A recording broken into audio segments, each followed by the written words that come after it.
All right, we're rolling. But Caleb, I just kind of start with people's origin stories, and we go from there and just have a conversation. It's not like I don't like to call it an interview because I don't have interview questions. But I'm curious, tell me about yourself. Where were you born and raised? I was born in Nebraska. Me and my 4 brothers, 2 older, 2 younger, and my mom moved me and 3 of my brothers out here in '94, like at the same time Kurt Cobain killed himself. And started working at an espresso stand, and that was the guy who got my mom to move out here on the internet. She met him. The espresso stand guy? Bruce's Bug-Eye Java, yeah, right over on 15th and 145th Street. He used to push it out it used to be an Albertsons there, push it out of the Albertsons, the cart and stuff. Gotcha. And me and my brother kind of just took over working that stand, and he did his process serving, and then him and Mom didn't really get along too much because he was kind of like into Rush Limbaugh, and Mom's a very liberal-minded libertarian or whatever. And he's very staunch Republican. Oh yeah, those things sometimes don't quite jive. No. Well, growing up, you have 4 brothers. Where are you in the lineup here? So I'm right in the middle. I got 2 older, 2 younger. Yeah. So I got my oldest brother, Dustin, was born in '76. My brother, Jared, was born in '80, and I was born in '82. Me and Jared are closest in age. And then my younger brother, Luke, who are the only ones in the family from the same mom and dad. Okay, gotcha. Was born in '86, so he was born 4 years after me. And then my youngest brother, Sam, was born in '89. So there's 5 boys? 5 boys, all 5 boys. Tell me about, what did you guys do for fun? What's that? What did you guys do for fun growing up? Me and my brother Jared swore that we were going to be professional baseball players, otherwise we would go kill ourselves. That was our whole thing, yeah. But that faded away, kind of. We were always broke because Mom had student loans, and so we always had to stay inside and act like we were in school until everybody else got out of school before we go outside, you know.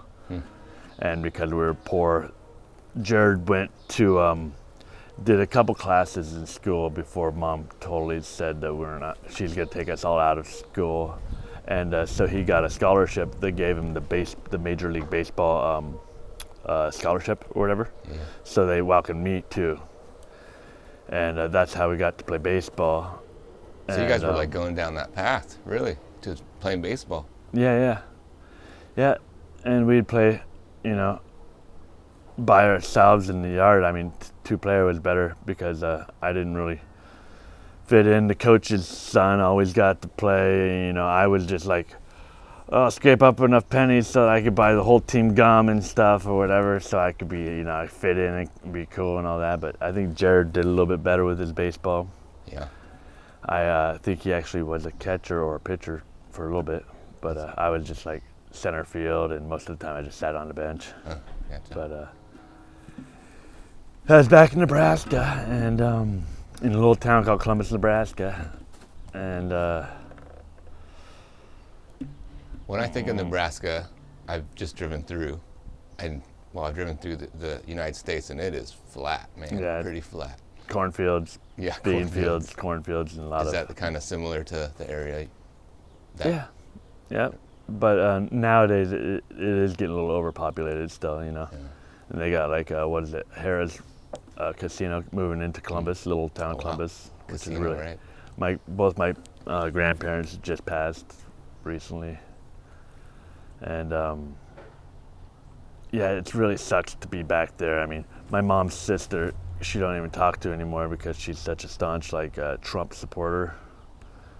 And my mom and our family, we've been in poverty our whole life, and so Mom, she wanted Bernie Sanders. We all wanted Bernie Sanders, and so we just settled for the Democratic National Convention or whatever,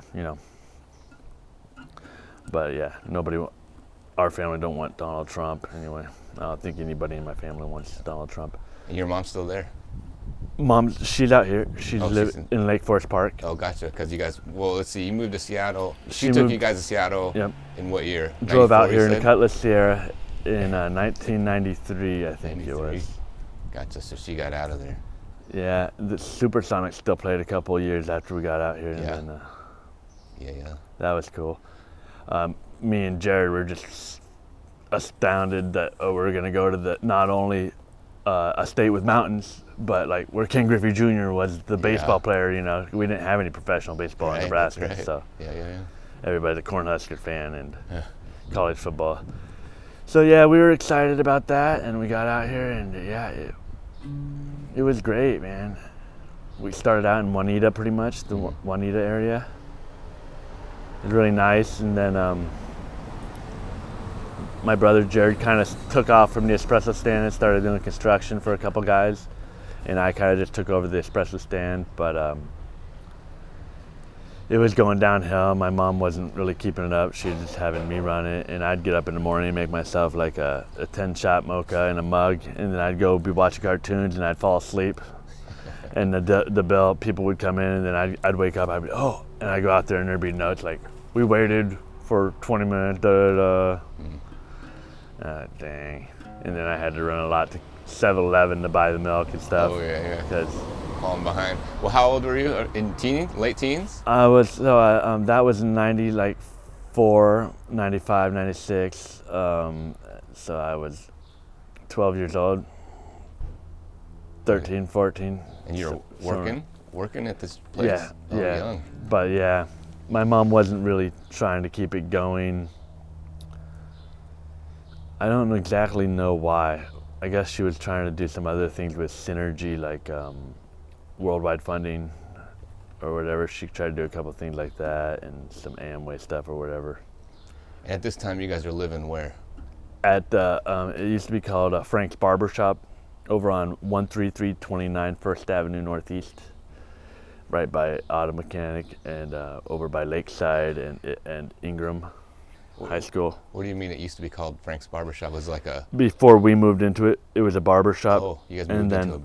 And then, yeah. So we moved in with big plans of having the drive-through. Oh, you're talking about the coffee shop. Yeah. Gotcha. So it was just an espresso stand that we pushed out of the back of the I see. Albertsons. They got brick and mortar, yeah. And they changed that and went to Little Caesars, and then we changed it from that to having a place where we could live, and it'd be the shop. Oh, gotcha. So did you guys like live upstairs kind of thing? So it was all one level. Okay. We lived in the back room, Mm-hmm. and my mom lived in the office, which was the old haircutting salon area. So it's like all your brothers were there too? Except for my oldest brother, So yeah. like 4 boys and your mom and her partner. And well, Bruce was moving on. Her and him weren't getting along at that point. Gotcha. So she had a couple other friends. Yeah. But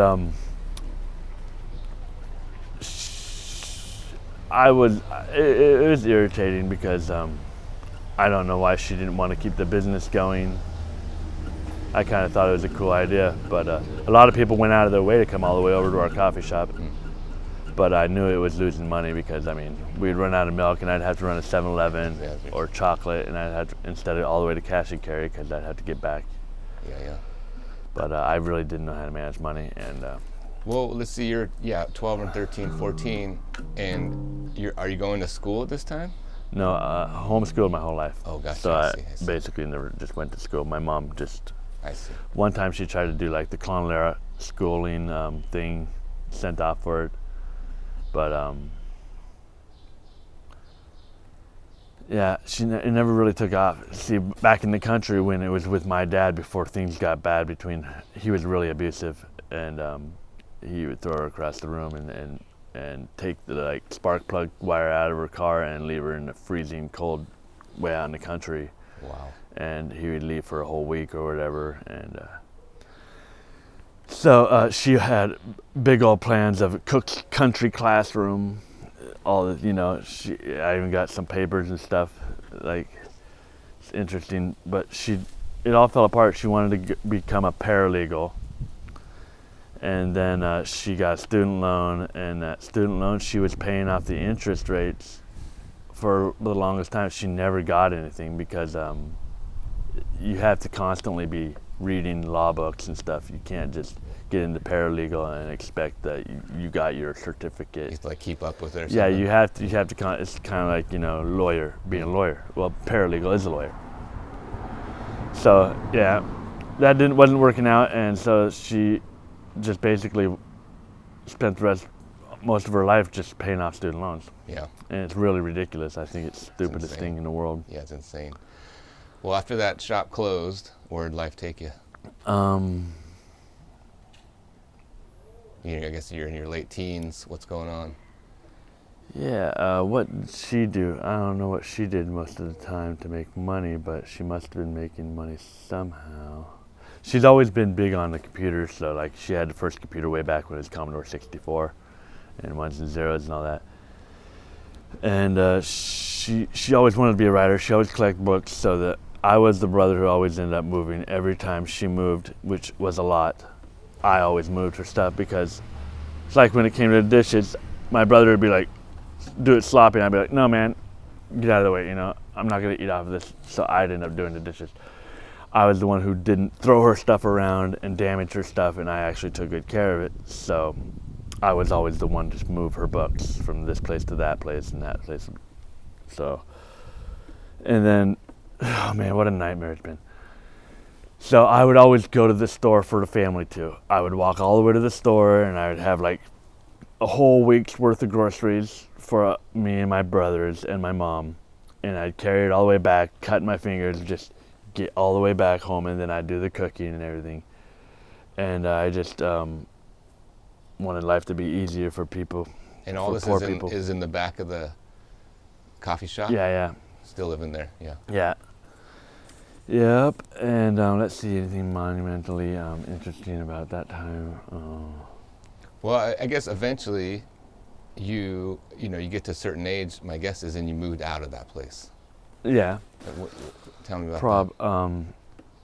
Well, it didn't work out like we wanted it to. We wanted to have a drive-through out there, but the commercial zoning and the residential zoning worked so that the actual part where the drive-through was going to be was actually zoned residential. Gotcha. So we wouldn't be able to put the drive-through there. Couldn't do it, yep. Yeah, and then I started hanging out with some of the neighborhood badasses and breaking into houses and stuff. And I got a little job with the 7-Eleven right there. I would stock the cooler because he didn't like going in the cooler. And then my friend talked me into stealing a whole bunch of beer first. And then he caught me because I had a box, and I went out and I left a box with beer in it still. And I come back in the store, and he's looking at me like, yeah, I lost my job. And I was just pissed off at my friend, kind of like, you guys are not really my friends. You just want me to steal your beer, So, Yeah. So I didn't mind losing that job. I just felt bad that I hurt his feelings, my boss and stuff. And I was glad that was over, because I was tired of stealing all of it. I stole so much freaking beer every day. Ridiculous. And yeah, my little brother Luke and me one time went to steal a pack of cigarettes, and this guy outside saw us what we did, and he's like, just give me the cigarettes and I won't tell. So we gave him the cigarettes, and he didn't tell him. He just took off with the cigarettes. You didn't bring them back in the store? No, he took off with the cigarettes. He stole from you. Yeah, he got a free pack of cigarettes. Yeah, exactly. It's funny how that works, yeah. Yeah. And then from there, like toward the end, when my mom was getting ready to move out of there and stuff, my friend Amber went to the little, there's a little area where it's like a community public area, free space, I think it's called, public free space over there, right where the shoreline divide, 145th Street, on this side shoreline, on the shoreline side. And she would go over there and pick the mushrooms. So last week I was there, I was all tripping on mushrooms, and I don't remember much about the moving, but that I wasn't very much help. And yeah, the last day of the mushrooms is like, she had it perfectly cured, and I was drinking Gatorade, and I just remember puking a bunch of green fluorescent foam, and I was just like, I'm never doing mushrooms again, Yeah. That was a trip. It could put you in another world. Yeah. And aside from the one time that I did ecstasy with her and drove a stolen car afterwards, after the rave, That was about the most crazy stuff I've done, probably. And at this time, so Drove that car that she'd stolen. yeah, that's. I was like, oh well, you stole it, and I'm doing cookies in the church parking lot, shredding it and stuff.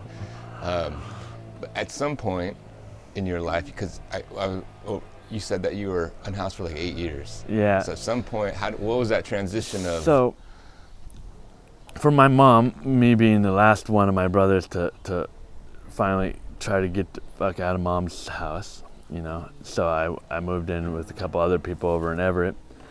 And then I ended up with a woman who's 20 years older than me. I was 33. I was 23, and she was 43 when we first met. And ever since the first day, we were like together like that. She was like my soulmate. And every winter, she would have to run to Florida. She was a snowbird, so she had a real bad drinking habit. So I couldn't keep a job. I couldn't do anything but try to keep my mind when I'm gonna have to drink as much as her and stuff and all this. It was a nightmare. Yeah, 23 But, is young. She was a good. She had a good spirit and a good soul, but she had a real hard life. She was in a gang when she was young, and her boyfriend Frankie from the Naked City gang in Arizona, his brother raped her oldest daughter, and then she had put in a couple men in the mountains. She said, she took him out there and pushed him into the cliff or whatever. She'd gotten rid of a couple guys. Wow. The cops had all told her she needed to write her story and stuff, because she was brutally honest. That was her thing. Connie, redhead, brutally honest, and yeah. So you lived with her for a while, a chunk? For about 5-6 years, Yeah. we were married. Oh yeah. She wouldn't marry any guy before me. Yeah. And then You guys did the ceremony and the whole thing? at the Mormon church, yeah. Oh. She looked back at her daughters and at the door, and I'm like, what's gonna happen? She's gonna run out. And I was like, oh, she's not. Wow, her daughters were actually crying. They weren't even ready to go open the door for her like they were before. But not tears of joy. No, they were crying. They were so happy that their mom. See, it was kind of like my sole purpose for really wanting to marry her was to calm her down and give her some kind of a respectable relationship with her daughters. Because at the time she was like, I didn't see any respect at all. They treated each other like I couldn't believe. And she's like, oh, I hate kids, grandkids, and all this, and da-da-da. She just wanted to drink or whatever. Like, that's totally irresponsible and not very becoming of a beautiful woman. So I totally repaired her relationship and gave her daughters a reason to look up to their mom before she passed. Oh. Instead of her just being a party animal. And would you say she's like an alcoholic? Yeah, major. Gotcha. It came down to the point where not only was it waking up to drink, Oh yeah. and then drinking throughout the whole day, but it was she stopped eating. I was like, you can't stop eating, you have to eat. I knew this, and the doctor even told me when she went to the hospital that now she only has 30 days to maybe live. Oh, But so if eventually. she wouldn't have stopped eating, she could have lived off drinking that much for the next 2 years probably and been fine. I was like, I know, doc, I know. What can you do? I couldn't get her to eat. It was a nightmare. So she eventually passed away from alcohol. She got cirrhosis of the liver. Yeah. And then she went to the Everett clinic. And so exactly a month after she died, I think it was to punish myself, I started dating the one lady that I told her I would never date, her friend, Teresa.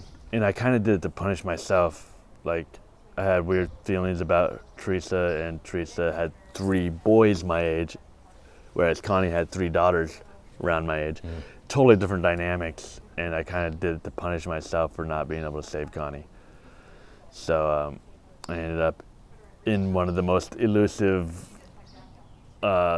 shoplifting tweaker families in Bellevue, and so then the Bellevue Police Department and everything hated me because I was keeping them out of trouble, you know. I was, at first I said, you know what, I earn everything. I'll go and make money to buy my food. I'm not going to shoplift. So then they were already providing food to me, so I was like, well. So you went and lived with them? In the vehicle, yeah, in the van. Oh, they lived in a vehicle. I had a van, they had a van. Okay.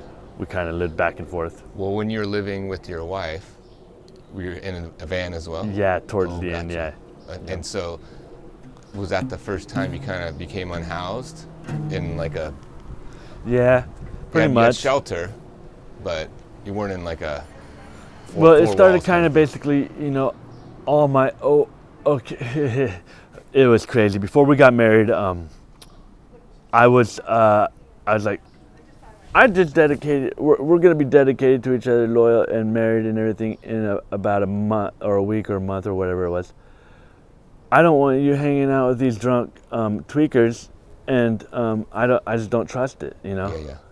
It's like, so one night I get home from work and the kid said she was over at Tracy's. So I go over to Tracy's and she won't answer the door to me. And I look in the room, all I see is a bunch of blue smoke, and I know that 3 loser meth head men are back in the back room and all this. So I go in and get her daughter, and I'm like, you knock, maybe your mom won't answer the door.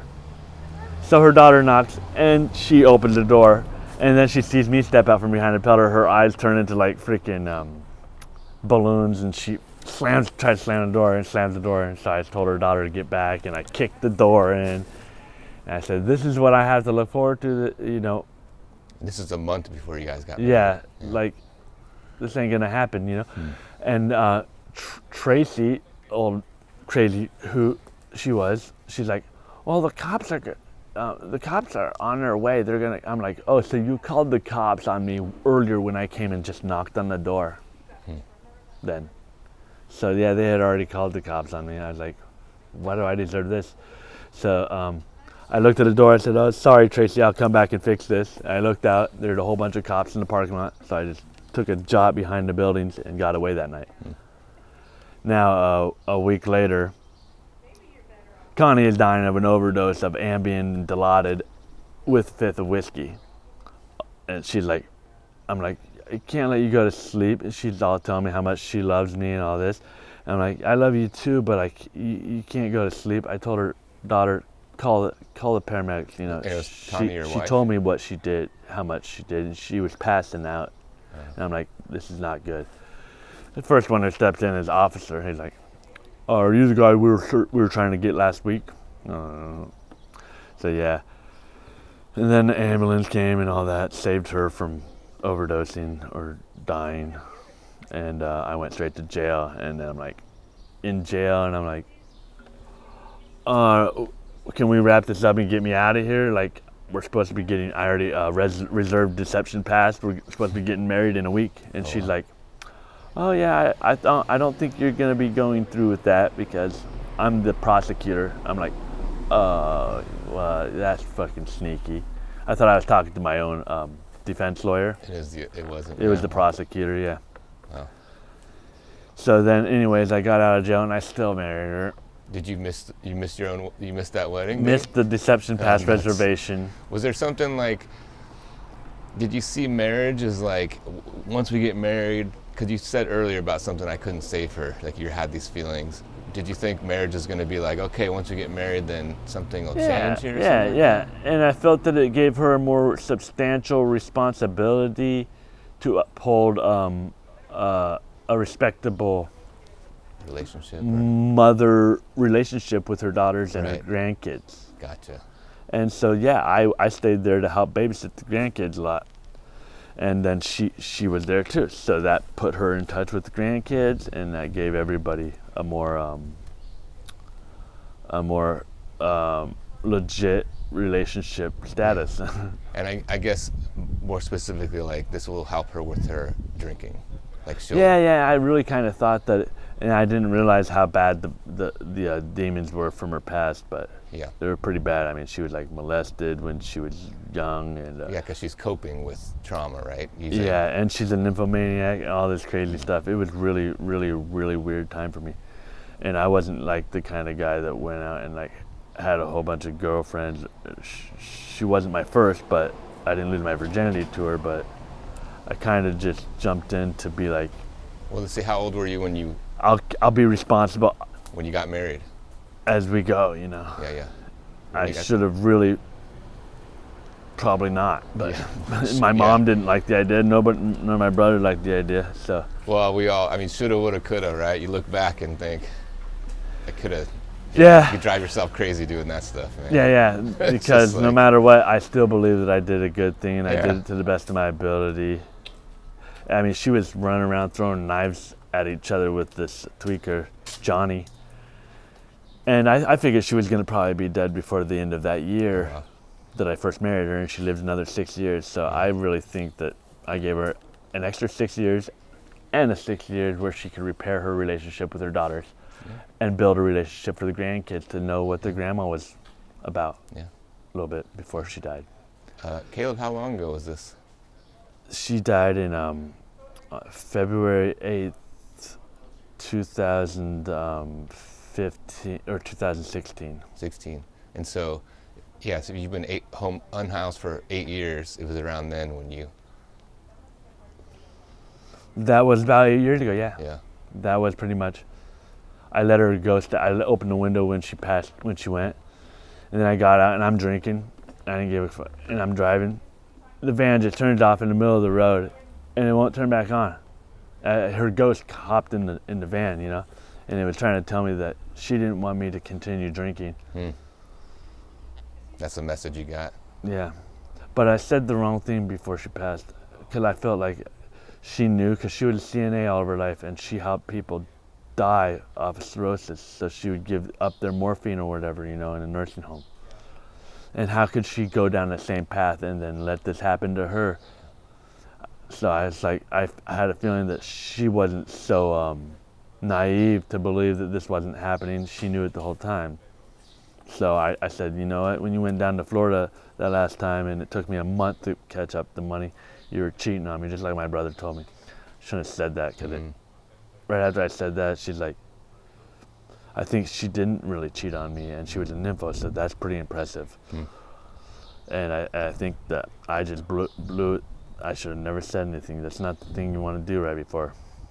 She wouldn't talk to me all the way until she died. She wouldn't say another word to me.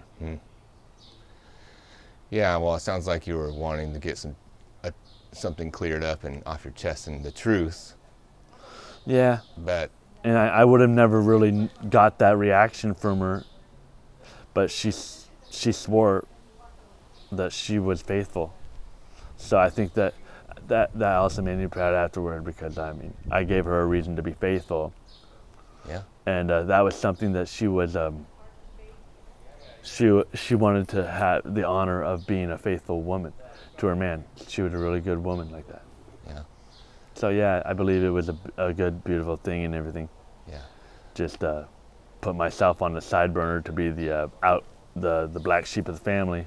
All my brothers are having kids and marrying, and I'm the only one without any kids. Well, I mean, when you married in, those were your girls, right? Yeah, all of a sudden I had 3.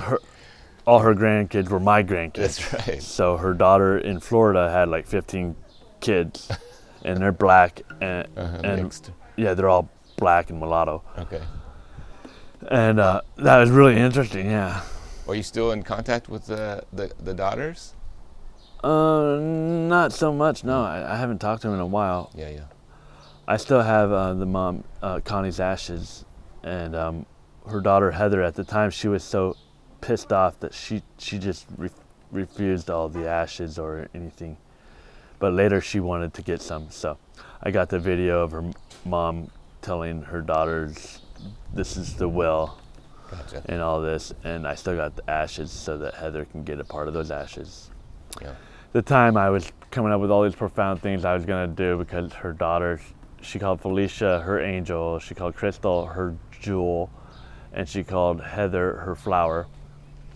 And so I wanted to make, like, plant with her ashes into a heather plant tree or whatever, and Crystal, and I don't know, throw the other one into Paradise, Arizona, where she dated Tom Petty before he was famous. That was one of the, like, wow, cool, that's kind of cool. I always looked at Tom Petty as like a father figure to me. Well, I can see kind of now why she was attracted to you. You Yeah, I guess. A little bit of a Tom Petty look, Kind of, maybe. yeah. Or at least right now. But she said she couldn't stand his singing. Oh. I think she was just mad that he chose to go off and do his music career and left behind. Yeah. Had to Well, leave her. I don't know, but my guess is she was maybe one of many with Tom Petty, possibly. I think a lot of his music was actually about her. Oh, like, yeah? Yeah. You never know, yeah. American Girl, and yeah. And we were talking earlier when I asked you, you said you recently got housing. Yeah. And you were unhoused for Yep, 8 thanks years. to GLA in Lake City and the Nair Ernest House in Ballard. Nice. I'm the first one that GLA got to send over to Ballard. They're just trying to get me into a place called the Oaks, which is just like a shelter. Mm-hmm. And I didn't really want to go there, but I was like, just get this housing thing moving, because I'm not gonna be able to stand another winter out there. Yeah, I was gonna go to Mexico, or I was gonna go to Hawaii or something by next winter. Let's talk about that, because you said something about a sweep and crashing. Yeah. What is that story? Like I was by the Jackson Golf Course, if you know where that is. I do. They swept me the day before, and then they moved over to the other side of the park. Well, I was moving, I had so much crap, and then the wheels of my little wagon break off. So I was like, well, I'm just gonna have to crash on this side.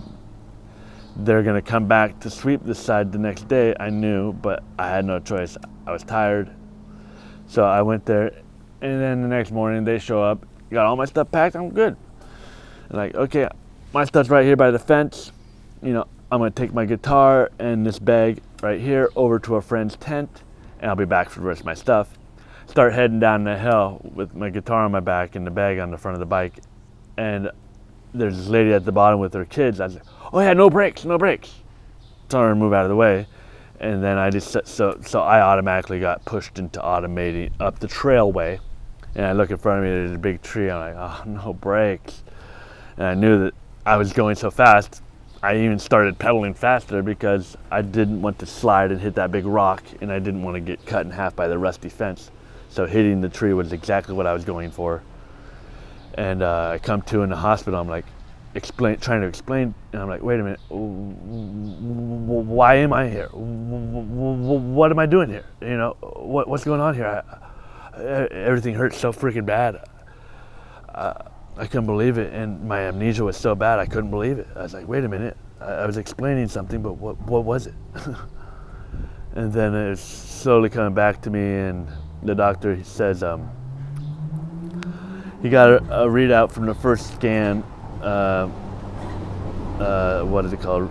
Scans, X-ray, that I split my upper vertebrae, and he didn't want me to leave the hospital because if I ended up getting another concussion in the same spot or whatever, that I could end up paralyzed in a wheelchair for life or whatever.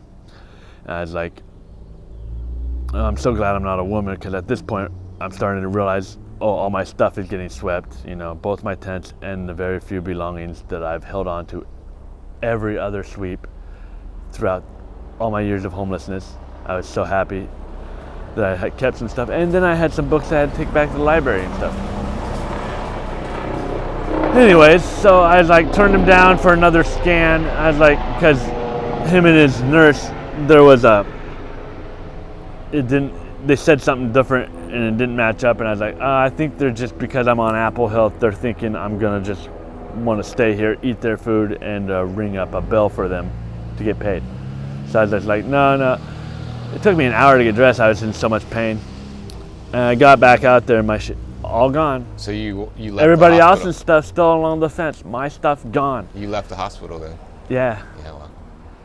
The cop and the people who were sweeping heard me crash into that tree. It was less than a minute after I hopped on the bike at the bottom of that hill right there. They all heard me crash into that tree. They all knew that I crashed into that tree so freaking hard I had to go to the hospital. Yeah. Did you lose your And they wife's still ashes? took my stuff. Was your wife's ashes? No, there? no. You had them somewhere else? Yeah, I have them at my brother's house. Good. So both my tents and all my stuff, Yeah. they took it. Throw it away. And I tried to get a hold of them the next week, and they wouldn't call me back. And Yeah. so right now, I guess my only option to claim anything back from that would be for the 3 times that I know they swept a lot of monetary value from me. Then I can go make 3 different claims on the city of Seattle, and they will cut me a check or whatever. Well, how long ago was this then? That was in early March. That was like March 8th. Like 2 months ago. Yeah. Oh wow. Yes. Yeah, and my mom wanted me to go back to the hospital and get it checked again, but I haven't been back. Well, the very next day, I had my neck collar thing on, and I'm supposed to be wearing it for like 6 weeks or whatever, and outside of QFC, and I take it off so I could eat. So I'm sitting there eating, and security pulls up. He's like, "You can't sleep on the sidewalk here." I'm like, "I'm eating and waiting for a friend to get done shopping, and then I'll leave." And he's like, "Oh, you can't sit on it." I was like, "Dude," so I picked up my stuff, and I left my grocery bag, which I thought just had my empty yogurt container or whatever. And then I leave and then come back later. I'm like, "Where's my collar thing?" And then my neck was in so much pain. I just kept crying, and then I went back to the hospital, and they wouldn't give me a new one because I didn't stay, so I didn't technically have a doctor as soon as I null and void on any help. Yeah, it's almost like a punishment. So she's like, even though I had the paper, sorry. said I had to wear the collar. She's like, it has to be special ordered. I was like, I just here the other night, and you didn't special order it then, Same emergency. I just, But she's like, no, we aren't gonna be able to do that. So I never got my neck collar thing. So, I was gonna use it to sign and try to save up some money and let people see how much I had been going through. Yeah. And it really sucked. So you've been housed for a couple months after being unhoused 8 years. Since March 24th, I think, or it was about the day before Easter. I think I moved in. Today's May 15th, so yeah, not very long. What's the transition been like of unhoused to house? Really hard for me to stick to my word of coming back out and standing up for everybody, because it's just. Tell me what that. Well, it's Ballard, and I was in Lake City, and making it back over there, it's kind of PTSD. It really is. And I can't sign. Like, I changed my sign that says "No longer homeless." You're not gonna get any help at all, And I really don't want to get back into an easement of getting help from people. I want to try to get back to work. I'm like, one of the biggest freaking things about me is that I'm a hard worker. I like working hard and earning every penny I get, and not stealing from people and not getting my stuff stolen from me. And I've been so lazy. That's the worst thing.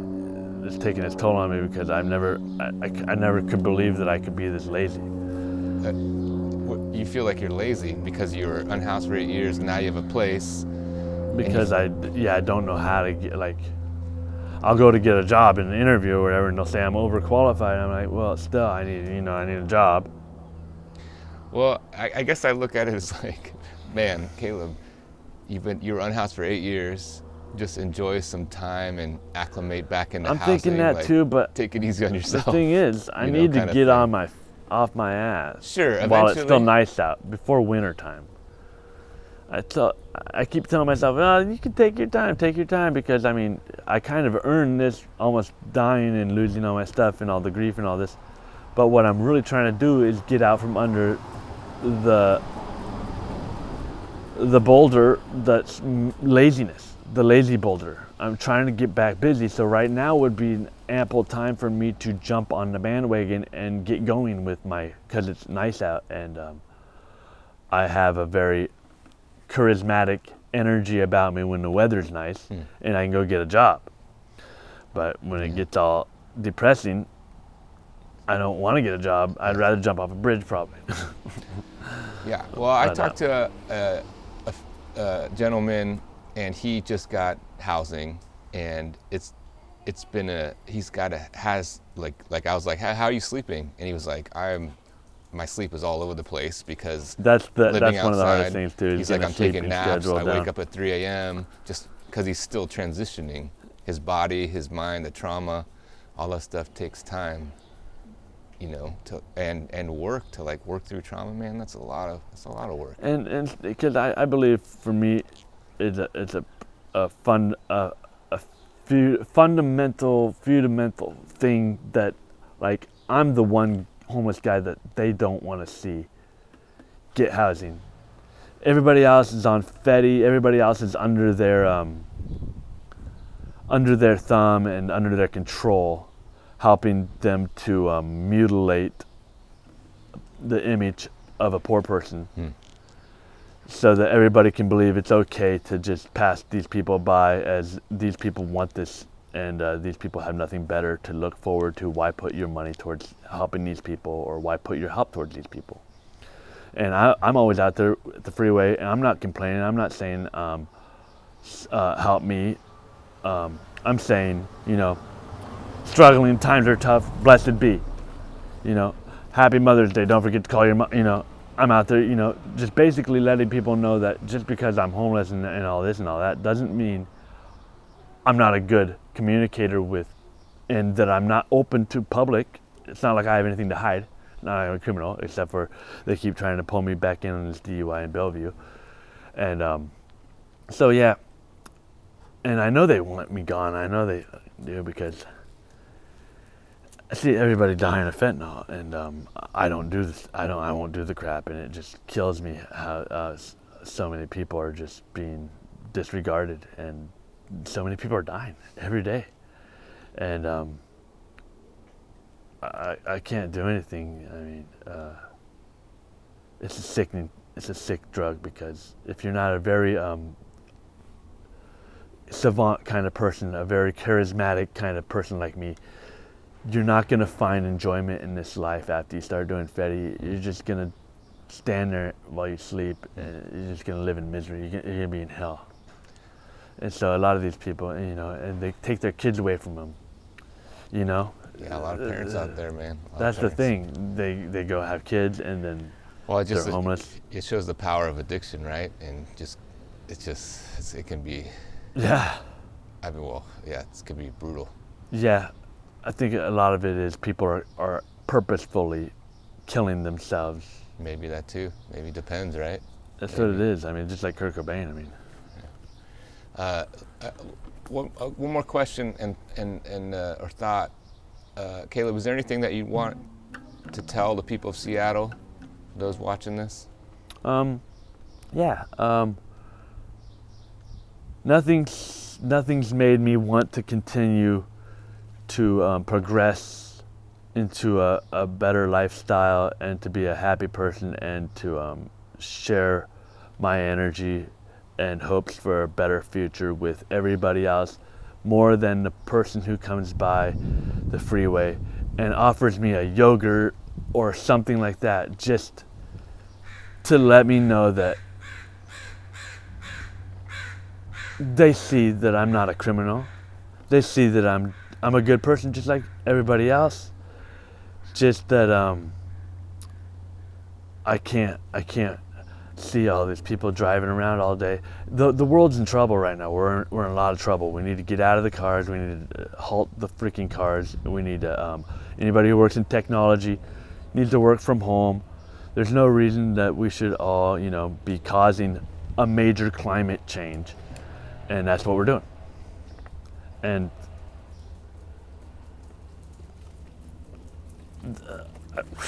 I can't say anything. I mean, more money, more problems. Yes. I don't want more money, but I don't want to. I want to get progressive, and I want to get into helping educate people on nature and how to stick up for our rights. You know, not squatting, but kind of squatting outside. The parks say they're welcome to everybody. You know, it says any race, any disability, all this and all that.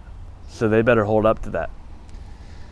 Yeah, it's a complicated dynamic. The homelessness crisis is complicated, man. And the thing that really pisses me off is when they get a whole bunch of people into one area and then they take the porta potties away.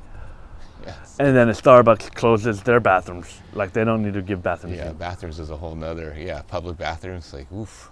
Yeah, so they take people's dignity, they make people disgraced. They disgrace people. Yeah. Cool, man. Well, thanks for your time. Thanks for sharing part of your story. Appreciate it. Yeah. Yeah. All the best, man. Yeah.